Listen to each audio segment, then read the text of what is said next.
So good afternoon, everyone.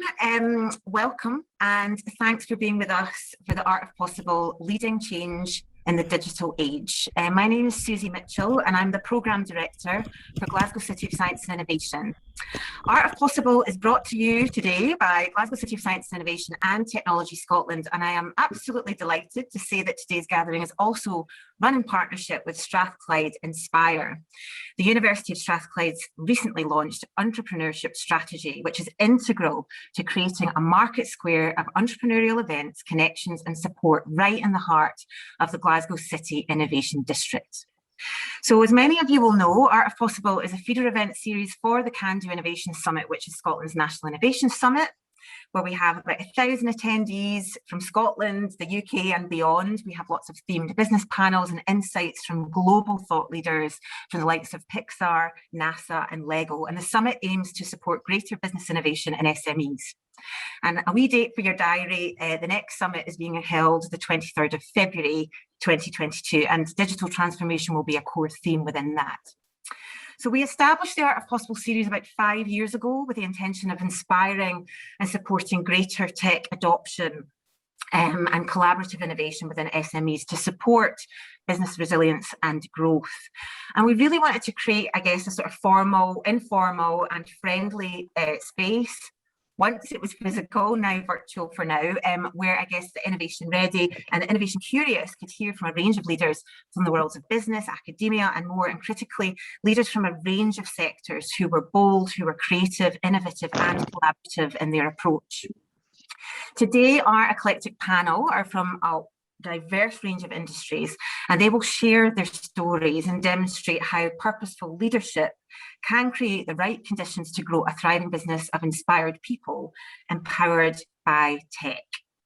So we hope that you'll leave us inspired and informed by their stories, and that you'll pick up some practical insights no matter what your sector or business to help enable digital and broader tech adoption across the different dimensions of your own organisation.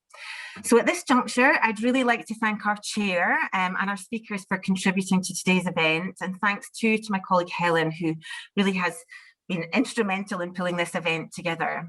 A wee bit of housekeeping before I introduce you to your session chair. So we'll record today's session, which will be shared after the event online via Can Do Innovation Summit websites and social media. If you'd rather not be recorded, just make sure your video is switched off, and feel free to connect with us online to share your thoughts and reflections throughout today's event using the hashtag Art of Possible, and follow us at Can Do Summit. So the format for today will be a short intro and talk from each of our speakers, followed by a moderated discussion before the chair opens up the discussion to the floor. We've already had a few questions from the audience, which is great.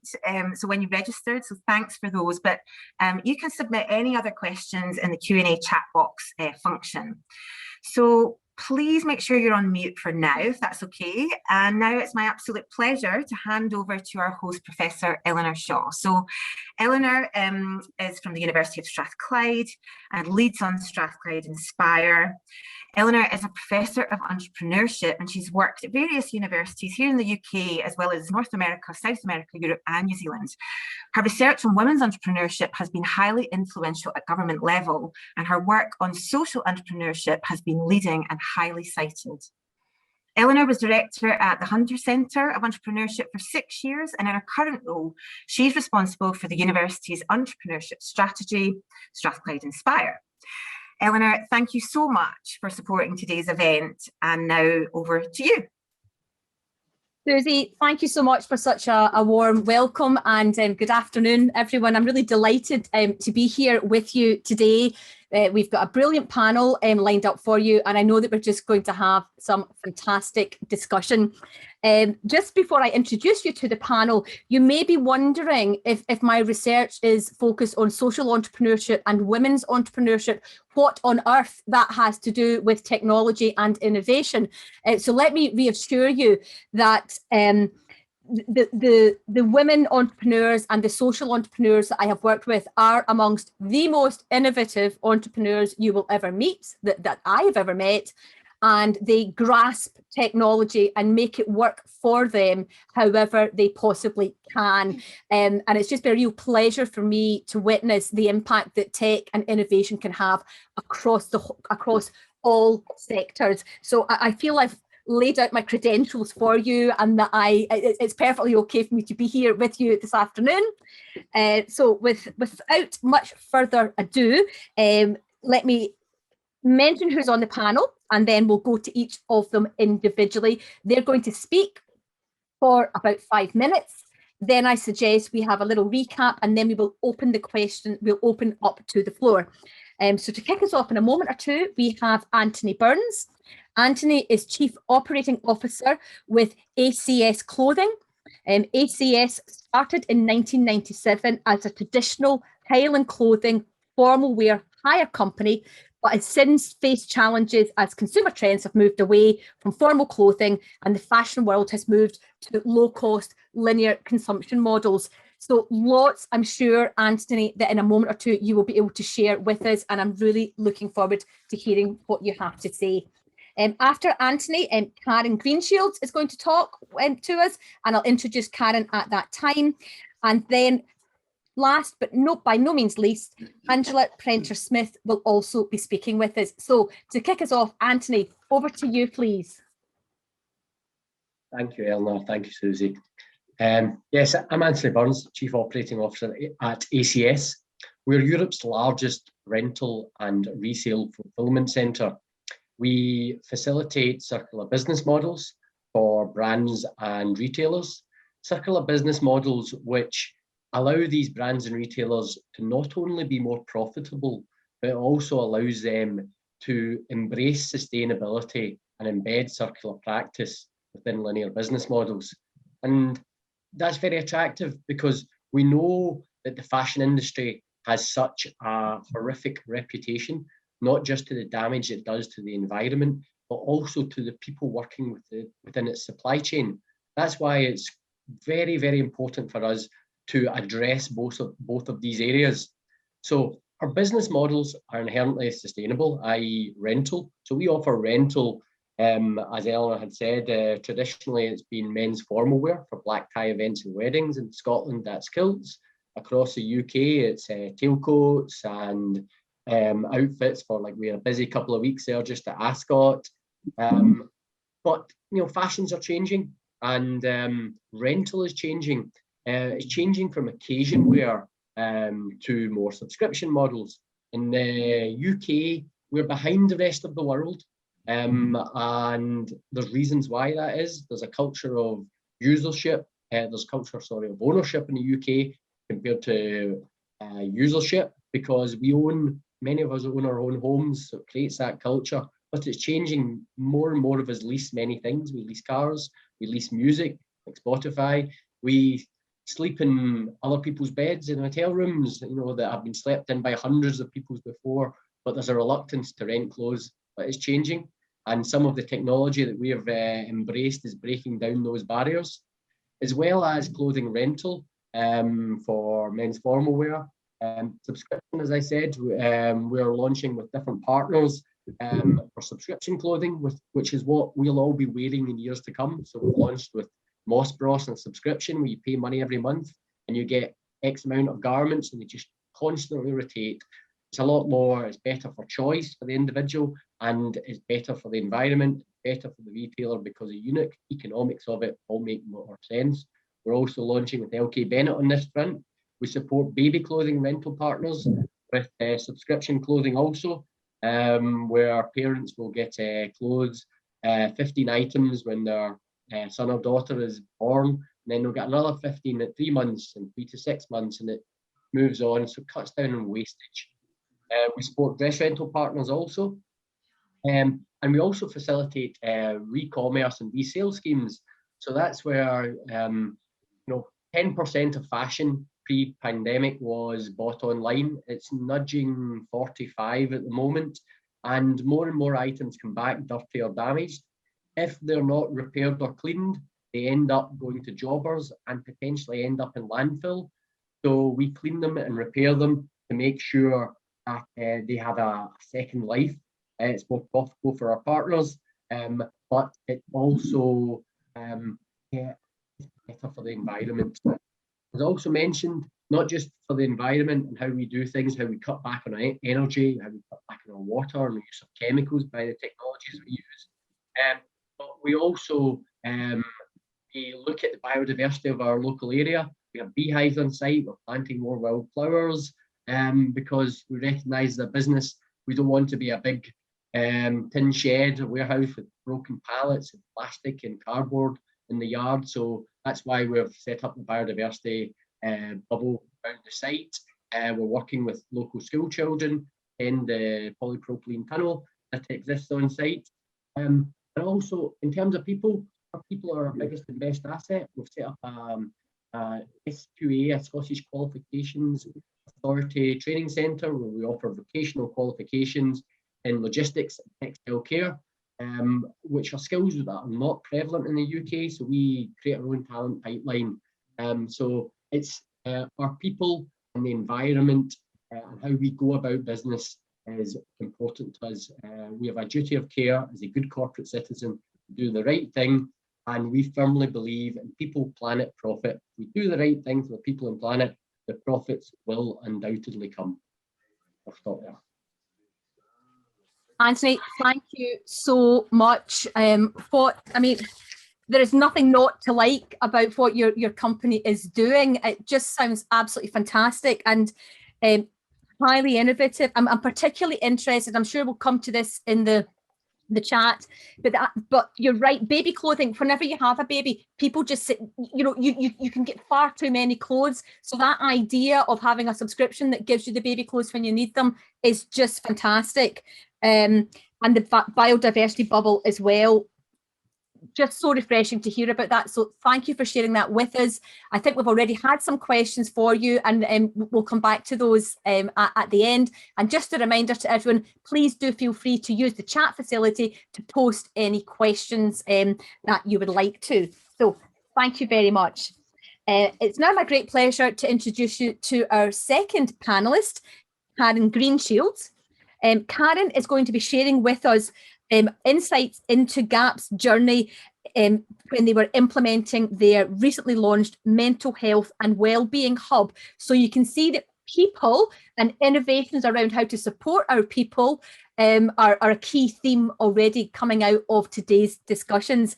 Karen, over to you. I think you've got a slide deck that you want to share with us as well.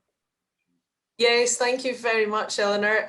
Unfortunately, well, we are also in rental, following on from Anthony, but just not nearly as attractive rental. We are in equipment rental, so much probably rather talk about clothing rental. But anyway, here we go. Hopefully this will give you an insight into where we are and what we're doing. I'll just share my screen. Hopefully you can all see this. Is that working? Yep. So for those of you who don't know GAP, we were founded in 1969. We were just, there we go, yeah, it's working. Founded in 1969 by Gordon Anderson, just had our 50th anniversary a couple of years ago. And it's now run by Gordon's two sons, Ian and Douglas, and the third generation are in the business. We're the fifth biggest hire company in the UK of equipment rental. Or within the top five, we're the biggest independent, 146 depots, we turn over just over 200 million, and we've got 1,800 people. So that just gives you a scope of how many people that we're trying to make sure that we look after.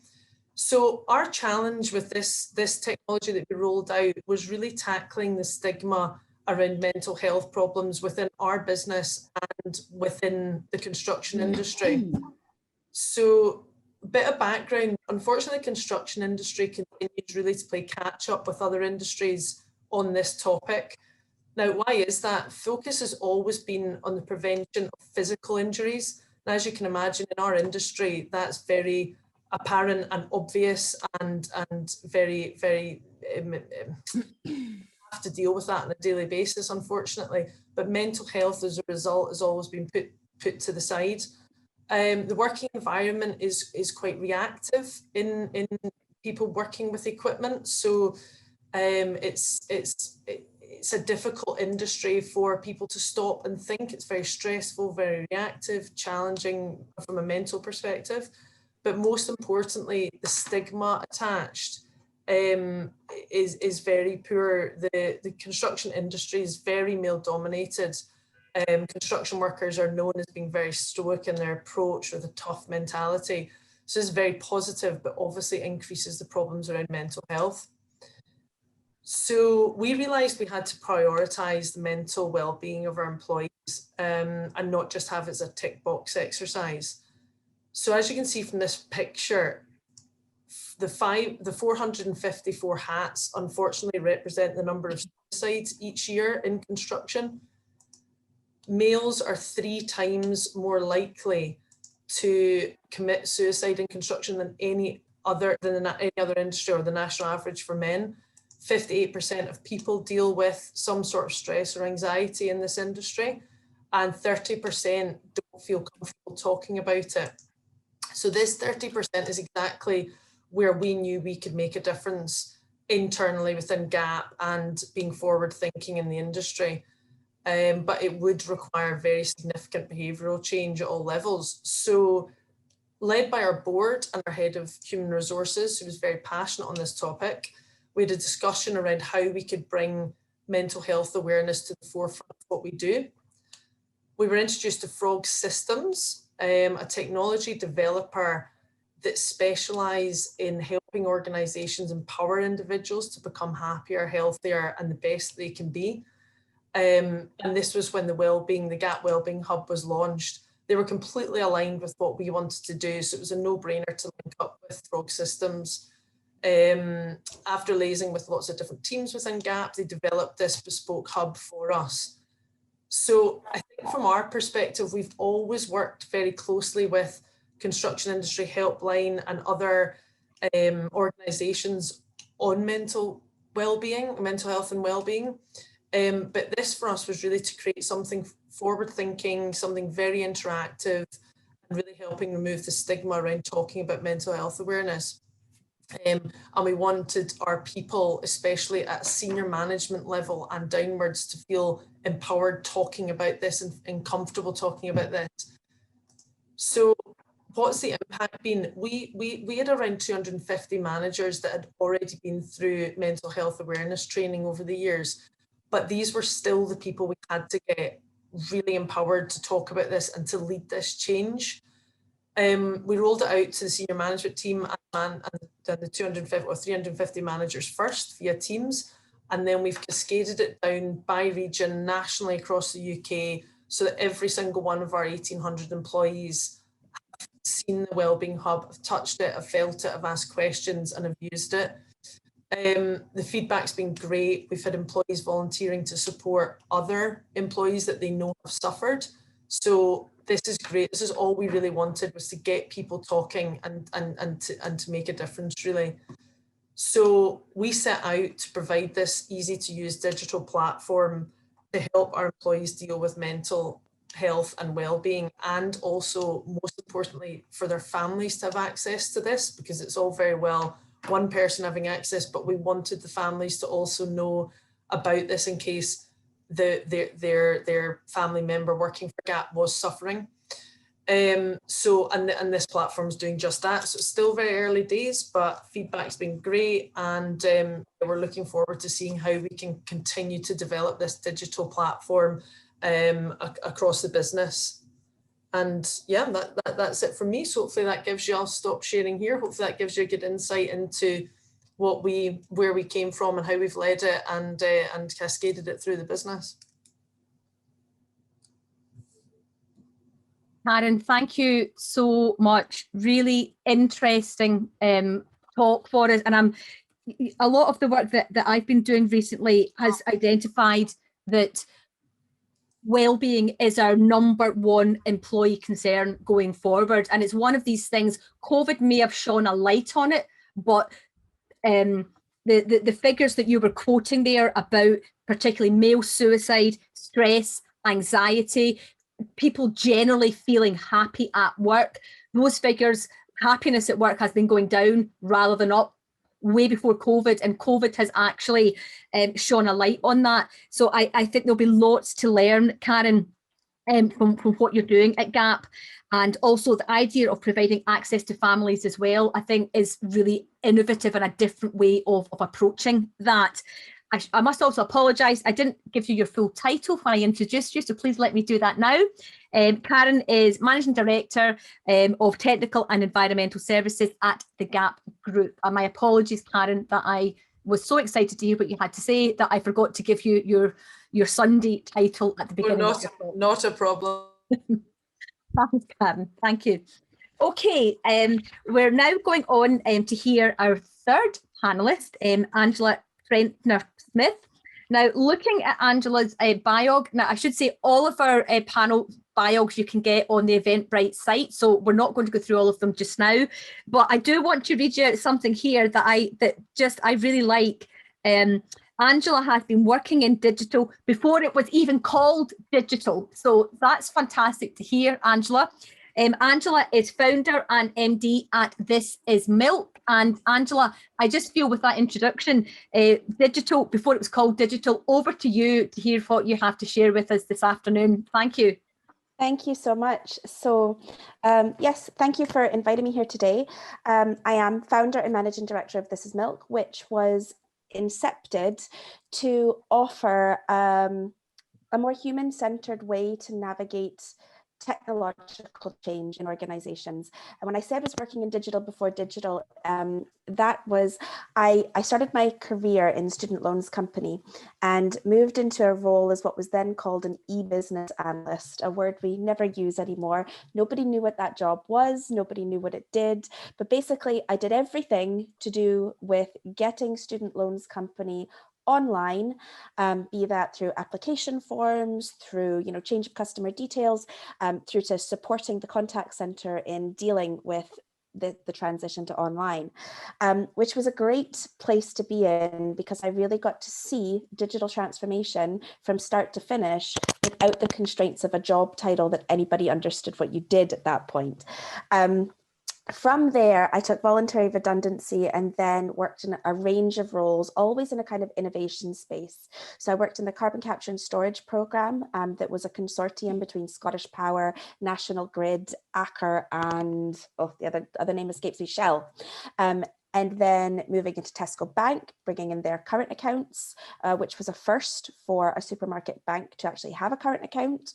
Worked at Clydesdale Bank and then laterally in Barclays, always working in large innovation and transformation, and increasingly getting frustrated at the lack of focus on the customer and the human experience in that. The organizations tended to be more led by hierarchy, job titles, we're spending loads and loads of money on failed programs. And I was increasingly frustrated at this and really did feel that we needed to move back to a place of understanding what people needed in the workplace, but also in terms of customer needs as well. So from there, I started This Is Milk initially with a business partner, and she went and did her own thing, and I started the company in earnest with an 11-month-old baby.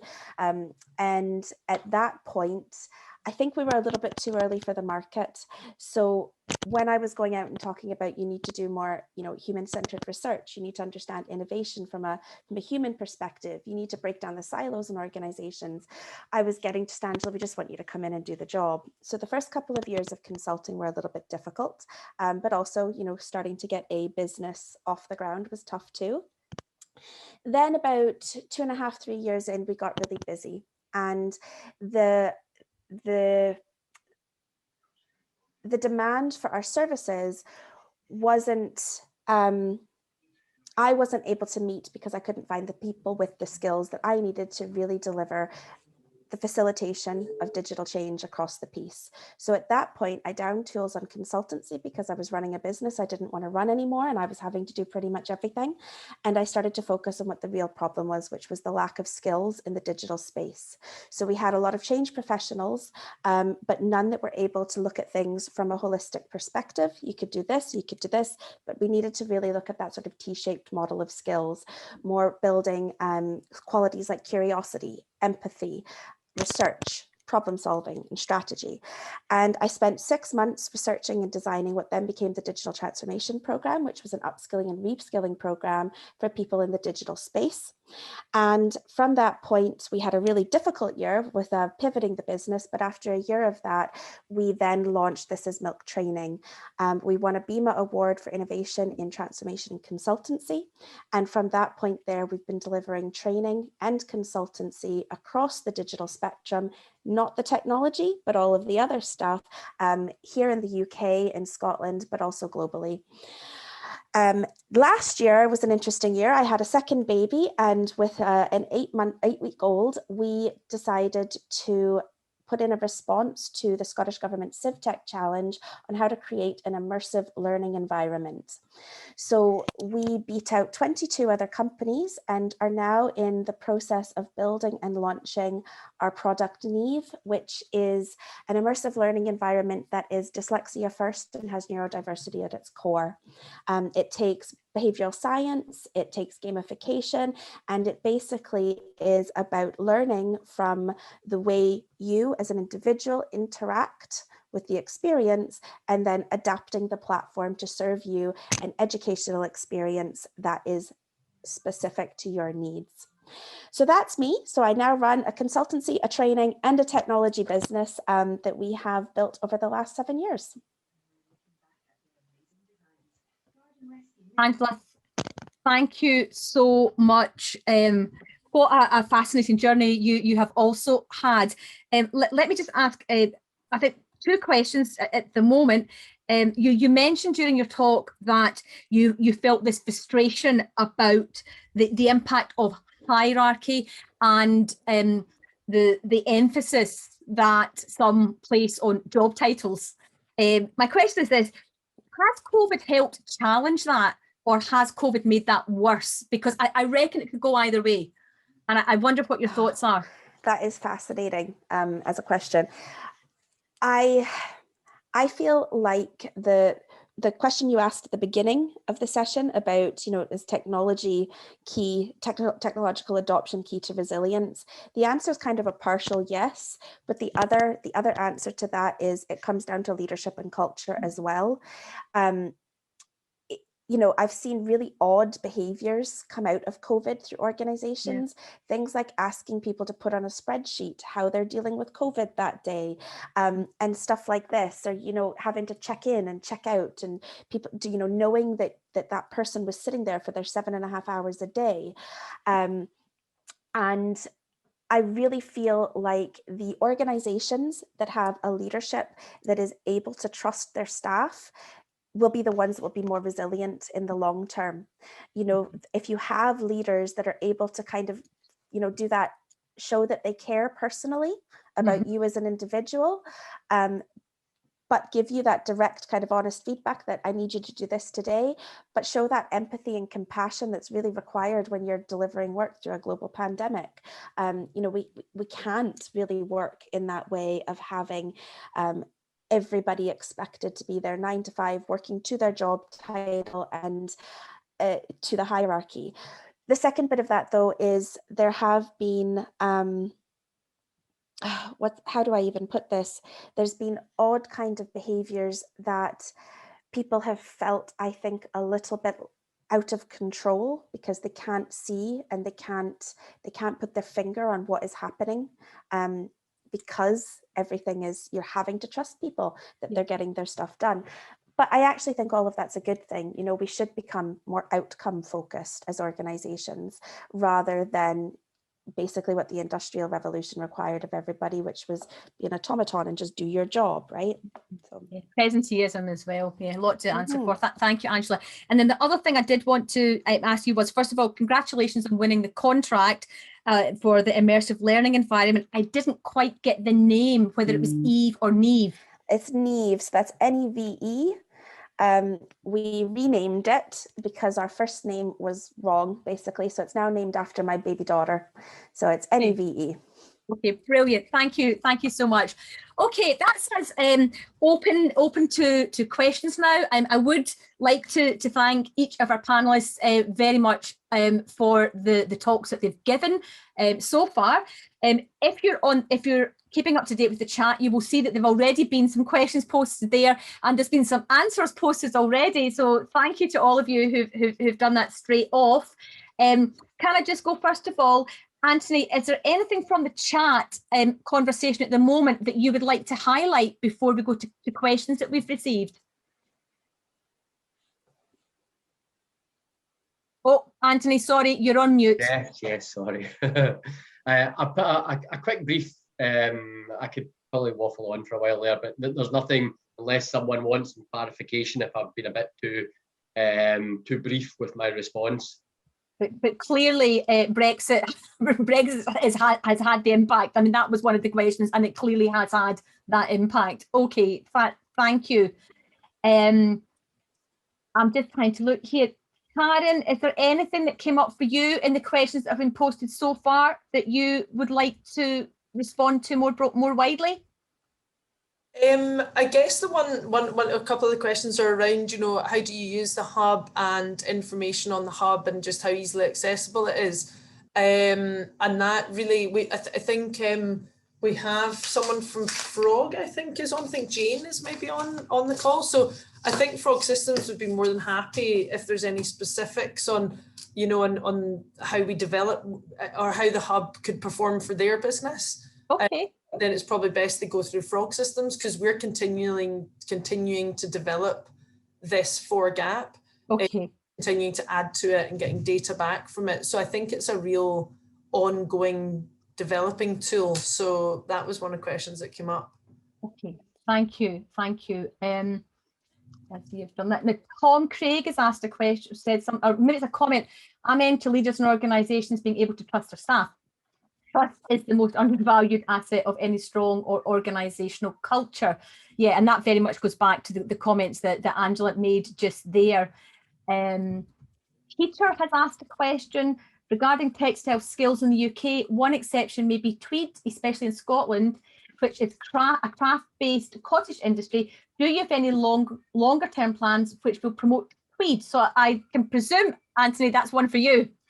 Yeah, I was actually typing a response, but you've saved me typing away there. So yeah, we know the team at Harris Tweed. We also know the team at Johnston's of Elgin, and there's some specialist skills there, and both of them are doing a really good job of it. What I would say is we are working with 2 cashmere companies, which is second-hand pre-loved cashmere, where they source the cashmere.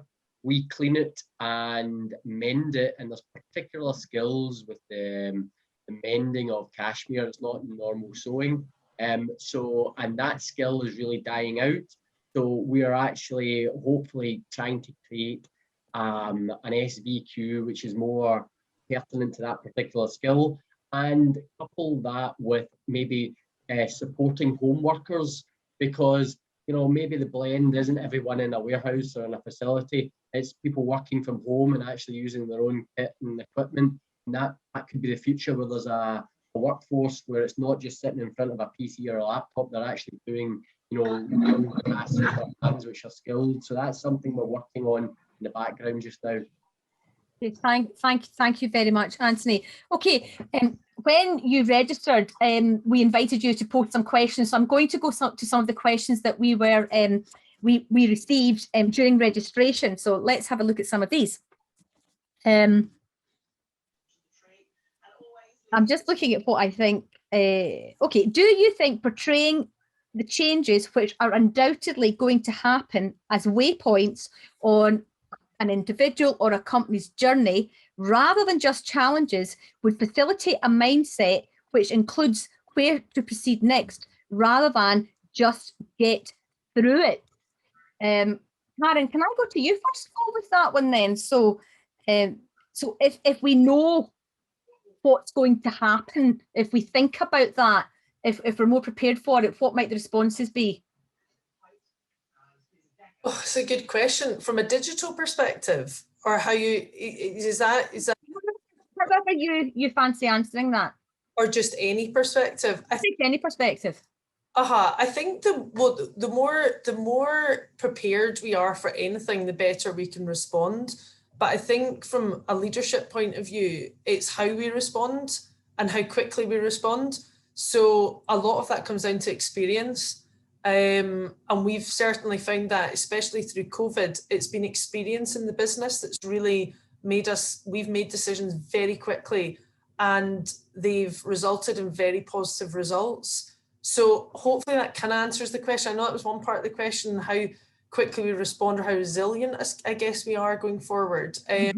But experience really has been one. So I guess the advice that I would probably give, if there's not experience in a business, lean on others and lean on other businesses, which we also did. We leaned on, and we had forums and discussed it with other family businesses in the UK in our sector. How were they dealing with things? What was working? What wasn't working? And we almost kind of joined forces. And there's a lot to be said for that, I think, to get through any sort of bumps in the road or to be a bit more resilient. That peer-to-peer support and learning from one another, and that's something that the work that I've been doing has really come through. That many small entrepreneurial family businesses, they've really found during COVID that connecting with others and supporting one another has been a fantastic way of, I suppose, building resilience. Yeah, and I'm quite involved in the Institute of Family Business, so I'm now the regional chair for Scotland. So if anyone on the call is interested in getting involved with that, if you want your family business, then please get in touch with me after, because I think that has really helped a lot of businesses. And we've also learned a lot from businesses larger and smaller than us, from the Institute of Family Business. So it's worth it. Brilliant. Thank you. Angela, can I go to you? Because obviously you've done amazingly well having two very young children, and you've set up your businesses, you've pivoted your business, you've renamed it, you've won a great contract. What would your response be to that question about anticipating the future and preparing for the future? How can we do that? I think there's a few ways to kind of look at that question. I think preparedness is always a difficult one, because something like a global pandemic happens and none of us were truly prepared for that. However, I think if you have an organization that is flexible, adaptable, you have a good, strong core team that understand what the purpose of that organization is and have a kind of bond that is centered around something that allows them to make those decisions that are right for that organization, I think you'll be in a better, more resilient place to be able to then pivot and change. I think another part of this as well, though, is really understanding your industry, understanding your customers, from an outside in type way. So rather than just from where you're sitting in your organization, but actually understanding what it's like for them on the ground, because that gives you the opportunity to pick up on those future signals. What is happening out there that could mean a big change for us, and picking up on areas that you're able to innovate, not just like made up customer needs or problems that you can do something around it, but actually going, what else is there? And by having that kind of view really allows you to continually pivot and change. And as you've mentioned, I've pivoted this business twice already in 7 years. And I'd love to say that that's all just gut feel and stuff, but yeah, gut feel is something, but it comes from a place of knowledge, right? Yeah, brilliant. Thank you so much. Okay, there are other questions, but I'm just going to use Chair's prerogative here. I have a question that I'd like each of you to have a think about and answer. How do you think and they may not have, but over the past 18 months since we were introduced to COVID, we've had to witness restrictions on our lives, on our working lives, our personal lives that we never knew before. What impacted on your leadership styles at all, or your approach to leading your organisations? Has it, and if so, how? What do you think you've learned? What have you done differently? So I suppose lessons learned over the past 18 months. And I'm just going to leave open. I don't know who would like to answer that question first. So for immediately, what comes to mind is I've had to be much more proactive about building relationships with my team. And by that, I mean, we went from a team of 3 to 11 during the pandemic. So I have a lot of people that came into the organization and I've never physically met. So I've had to be very structured and like proactive about building the relationships, because I feel like it's that relationship of caring personally about the people that I work with that has allowed our business to be adaptable and flexible and strong in the face of challenge. So I've been much more decisive about, you know, I need to spend time building these relationships rather than I need to spend time managing the work. It's kind of, I trust them to manage the work and I build the relationships. Okay, thank you very much, Angela. Anthony or Karen, any of you like to? Like Anthony looks as if he's going to say something. You're poised, Anthony. You go first. I'll jump in first. At ACS, we've got quite a small exec team. At the start of COVID, we had 3 members of staff as directors, and our order book basically fell off a cliff because of COVID. So, you know, our biggest problem was let's get cash in the door and let's generate new sales opportunities. So in some ways, it gave us a great opportunity and time in our hands to actually be productive, and actually we were very productive. We managed to get a lot of new sales opportunities realised, which are now actually starting to come to fruition in terms of generating revenue or profitable revenue. But the change that we had to do is we had to probably change from what we were doing day to day and actually become sales directors, all of us, for a period of time. And it's not that we didn't do parts of that before, but we had to change and have a real focus on, one, conserving cash for a period of time, and then actually about generating new business. And it was quite refreshing, and in some ways COVID has actually put us in a better position in the medium to longer term than when we were pre-pandemic. Okay, thanks very much, Anthony. That's great. And Karen, you were well, to kind of close it off, I couldn't agree more with both Angela and Anthony. You know, from Angela's point of view of making people feel part of it, that's been a huge part of what we've done. And then the conserving cash and people side of it was extremely important for us. We furloughed around 1,250 people in the matter of 48 hours. So cutting quickly and deeply and making sure that every single person still felt that we were absolutely in control, which we were, was the most important thing for us. It was all about people. And conserving cash, obviously, but making sure that we were operating in as lean a way as possible, not knowing what was happening in construction. Everything shut down overnight. Luckily for us, 60% of our business is in the utility sector, and that can't shut down. You know, people can't do without water and their utilities. So we actually saw a lot of our business continue. So we then slowly but surely brought people back into the business. But it was very much a, how do we make the people on furlough or in the job retention scheme feel part of what we're doing as much as the people that are in the business? Do we make sure the people that are working in the business feel that they're not grafting away while these other guys are at home, you know, technically on holiday, as some people were calling it. So we had to really manage that. And I think personally from my side, the way that, I wouldn't say a change, but adapt, was to be very, very calm and considered at all points through this, because we had a lot of people coming to us for the answers and we didn't always know the answers. And again, this was the peer-to-peer you know, discussions we were having. It made, even though we might have been flapping around under the surface, we had to make sure the guys that were answering to us, all they needed was an answer, and they needed that answer to be clear and consistent. Yeah. As we mentioned when we were chatting earlier, it's that swan analogy again, isn't it? You know, it's just providing that degree of calm in an otherwise chaotic world, but actually you're still having to figure out what's going on. Absolutely, thank you. Now, another question, Anthony, that we had for you that came into us beforehand was about more on the leadership angle of ACS's tech adoption. Can you talk a little bit about that?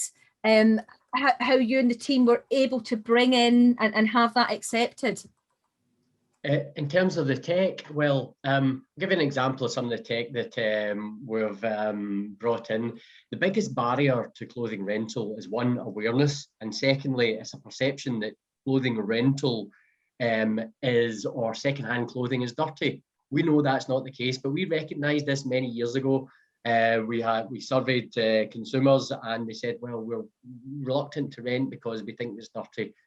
Surveys or the studies have shown that retail clothing is actually, the amount of people that touch it, the contaminants on it is very dirty, and rental definitely isn't. So we introduced ozone technology, and we did that by pulling together a group of individuals, whether it be our maintenance team, whether it be individuals in academia or subject matter experts, getting them all together. How do we sanitize clothing? So we introduced ozone technology as a gas. Fundamentally does two things: kills germs and it removes odor. Highly effective, medical grade. And we've also introduced it in laundry as well, where we have 2 KTPs running with academia, and one's a technical KTP to design a new sanitization chamber, which will enhance our current offering, make it more productive and even more effective. But we've also got this in laundry as well, because baby clothing, for example, you can't wash it at high heat, so you want to sanitize it and do that at temperatures under 35 degrees Celsius, which is technology that we brought to the table. Thank you very much, Anthony. That's great to hear that. And again, you know, often we hear about an organisation, so in the fashion sector, as you say, the fashion sector has not received the same level of support from the government as perhaps other sectors, but my goodness, the innovation that you're demonstrating that's been happening and the role that tech has played in allowing that innovation to come into fruition sounds fantastic. And as someone who, like many on this call, I'm sure, A, loves fashion, and B, has changing styles in how I buy, I certainly need to find out much more about rental and subscription. So thank you for opening my eyes to that. There's another question here for Angela. Angela, do you feel confident that a new generation of people and outcome focused managers, due to COVID necessity, will lead to faster change, or will gradual office returns break it again? So I don't think they exist yet, if I'm being truthful. I think, yes, we'll see some changes, but, you know, it takes a long time for the old guard to die out. The reason I'm saying that I don't think they exist yet is because as I've been bringing newer team members into my own business, and the conversations I'm having with them, they're so used to being in a presenteeism environment, in a kind of command and control. And this is even coming, you know, from roles that you would expect there to be more autonomy, you'd expect more empowerment, and they're not coming with that. So the change in environment, I'm having to do a lot of coaching and encouragement that is not what we're like. I care about the outcomes. I don't care whether you showed up at 9 o'clock this morning. So I'm having to have those conversations a lot. And that's been with 7 new members of the team. So 7 different companies they've come from. So I don't think that every organization is there yet in terms of that understanding. I also know, even from, you know, friends and family who've been working through the pandemic, that they have not necessarily felt that they have that really adaptive, agile, outcomes focused environment. And that, you know, that their boss will say things like, oh, we're in a pandemic, you know, make sure you get up and you walk and you get outside and all that stuff.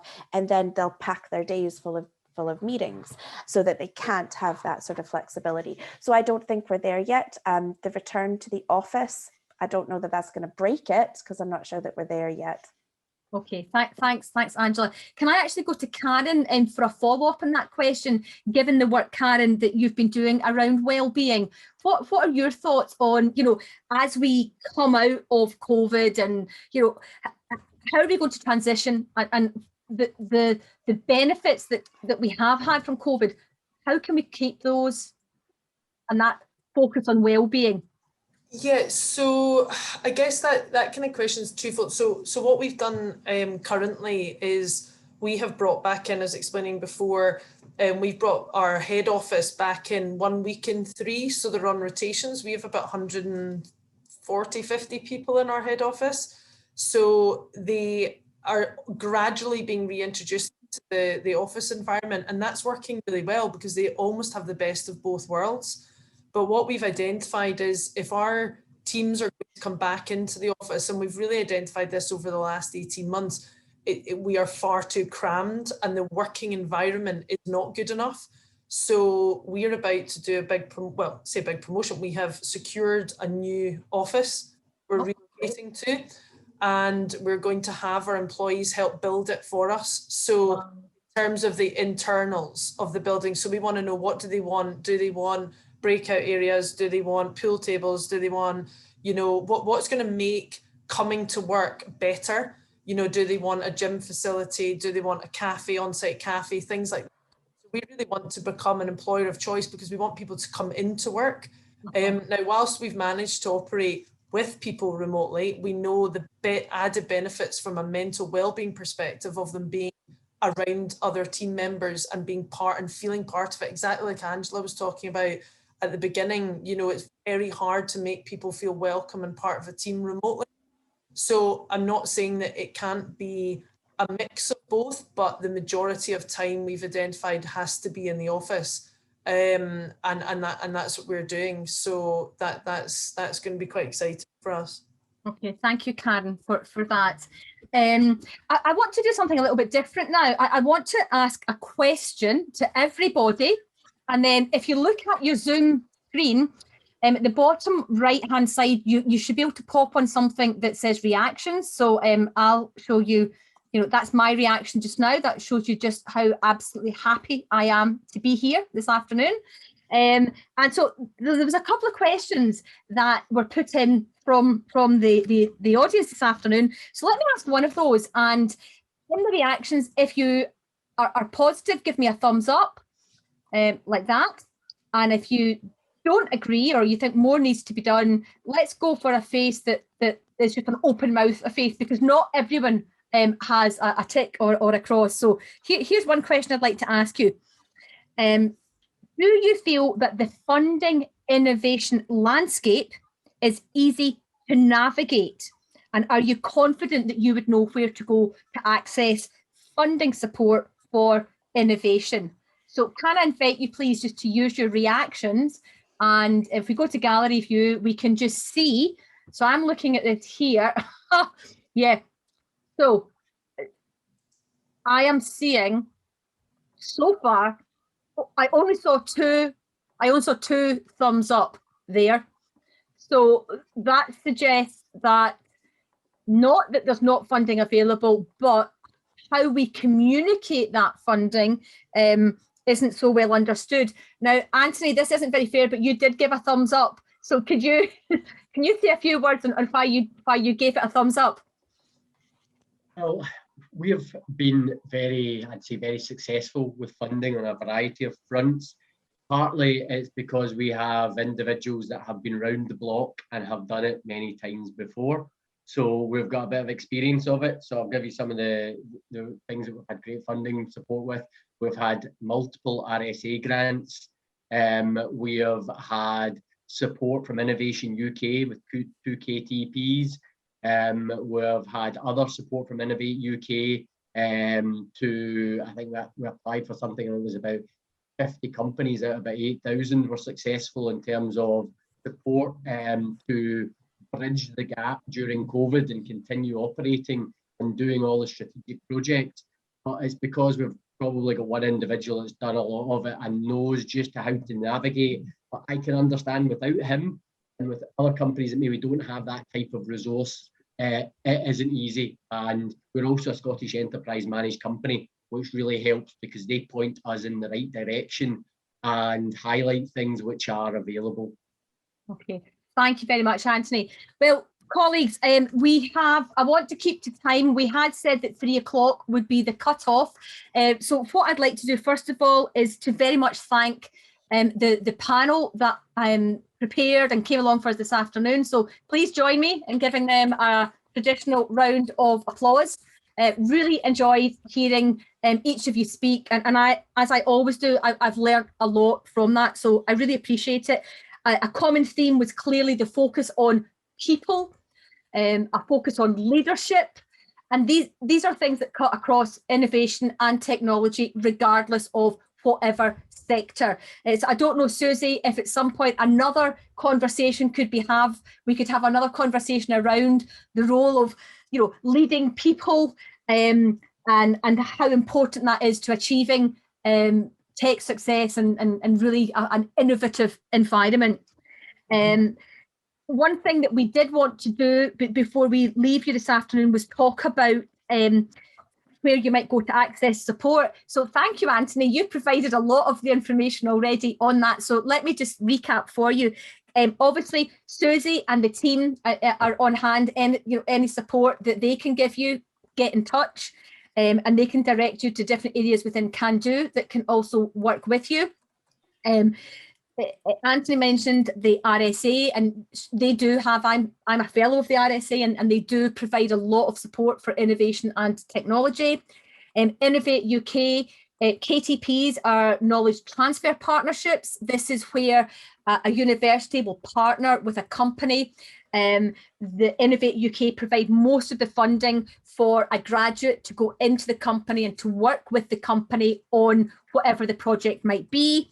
All universities have access to that, including the University of Strathclyde, where I am. So if you're interested in that at all, please, you can speak with me about it, and I'm sure Anthony would be happy to share his experience also. Frog have been mentioned this afternoon as well, and I can't remember, Karen, the names of your colleagues at Frog. So yeah, we've got Fiona Robertson who's on the call. I think she's put it into the chat as well. I think Fiona did. Okay. Yeah, so Fiona's put it in there, and if anyone wants to get in touch with them, then yeah, they're there. I'm just trying to look. Yeah, so it's in there somewhere, isn't it? Yeah. Okay. So they can then contact them directly. Contact them directly. Thank you, Karen. And then one other thing, I'm not sure how aware the Scottish landscape, the Scottish business community is of this, but BASE have provided funding at a UK level, which includes clearly Scotland as well, to support the growth of innovative small companies. It's a programme that they're running called Help to Grow. You just need to Google Help to Grow and you can find out much more about that. It's a heavily subsidised programme.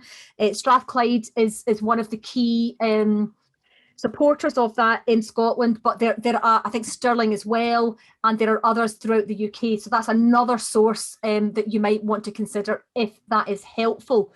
I feel I should hand back to Susie just at this point, but thanks very much from me for this afternoon, and hopefully we can connect in the not too distant future. Susie. Thanks, Eleanor, and thanks everyone for joining us. So just for anyone who's interested in continuing the conversation and to see a recording of the event today, as I said earlier, just follow Can Do Innovation Summit on Twitter and LinkedIn actually, and the hashtag Art of Possible for any updates. And on there we'll be publishing details of the next Art of Possible event happening on the 26th of August. Another date for your diary. And we'll, at that event, be exploring tech-enabled design thinking. So that'll be an interesting one too.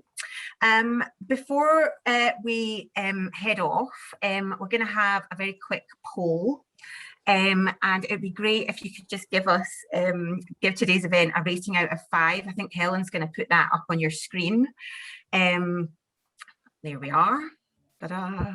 5 being the best. 1 not being the best. So if you could rate the event, that would be amazing. And if you've got any other feedback or comments, or if you're interested in any other topics that you'd like us to cover at future events or at the National Innovation Summit, it would be good to kind of hear your views on that. And I should say as well that at the National Innovation Summit, we have a big support village actually to support SMEs and startups to navigate the support landscape. So that's something that we specifically do. But as Eleanor said, if you've got any questions and you want to kind of put those to us in the meantime, please get in touch with ourselves. And I think that's the poll done now. That's great. Finally, a massive thank you to you all for joining us again, to our amazing panel. Thank you. So interesting, the discussion today, and really good interaction. Eleanor, a brilliant chair. Thank you. Thank you. Thank you. And yeah, thanks for your insight and the really wide-ranging discussion and chat that we've had today. I really appreciate you all being here, and hope to see you all again at the next event on the 26th of August. Thanks a lot. Bye, everyone.